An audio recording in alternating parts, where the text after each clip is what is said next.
നോക്കിക്കണ്ട. അപ്പം നമ്മക്കൂടെ ചെയ്യാനും തോന്നുക അങ്ങോട്ട് രണ്ടുപേരും പോയി മില്ലിൽ പോയി മേടിച്ചോണ്ട് വന്നാൽ കടു പൊട്ടിച്ച് എന്തെങ്കിലും കുരുമാങ്ങ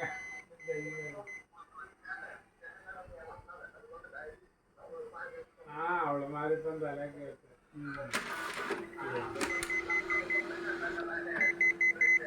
ലാസ്റ്റ് കഴിച്ചിട്ട് കൊണ്ട് സാധനങ്ങളെല്ലാം ഞങ്ങൾ വെച്ചിട്ട് മിച്ചമുള്ള എന്തെങ്കിലും ഉണ്ടെങ്കിൽ കൊണ്ടുപോകാൻ എന്നിട്ട് അവൻ കുപ്പിയുടെ അടപ്പ് തള്ളി ഫ്രിഡ്ജ് അപ്പോൾ അതിൻ്റെ അതേ കൊണ്ട് തുറന്നിരിക്കുകയായിരുന്നു. അപ്പോൾ അത്രയും നേരം ഫ്രിഡ്ജ് എന്തായാലും കറണ്ടും വലിക്കും.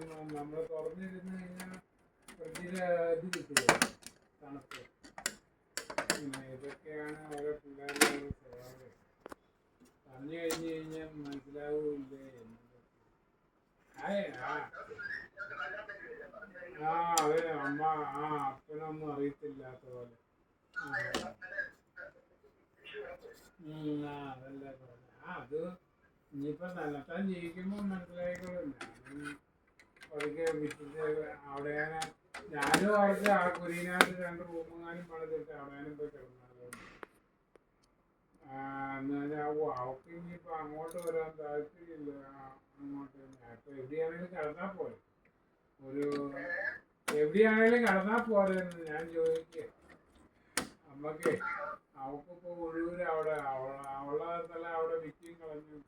ഇനിയിപ്പോൾ ഒഴൂര് ഇനിയിപ്പോൾ മേടിച്ചുണ്ടാക്കുകയെന്ന് പറഞ്ഞാൽ വായ കളിയാണോ?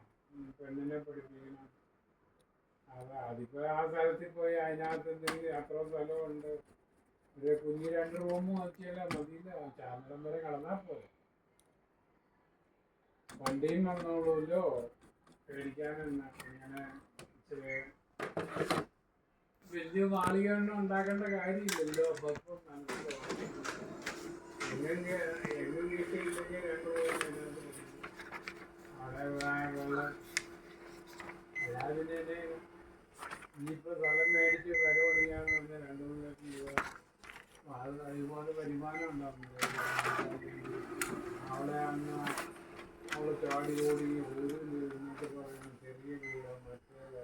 ഞാൻ പറഞ്ഞു നിനക്കാണെന്ന് അറിയത്തില്ലായിരുന്നു, വലിയ വീട് മേടിച്ചിട്ടെന്നാ പോന്നാൽ മതിയായിരുന്നില്ല. ഞാൻ അന്നോർത്ത് പിന്നെ ഓക്കെ നിൻ്റെ ആഗ്രഹം പോലെ കൊച്ചുങ്ങളൂടെ നിൽക്കട്ടെ.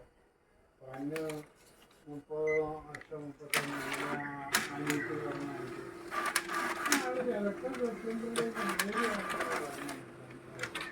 ശരിയാക്കുന്നത് നമ്മൾ അന്ന്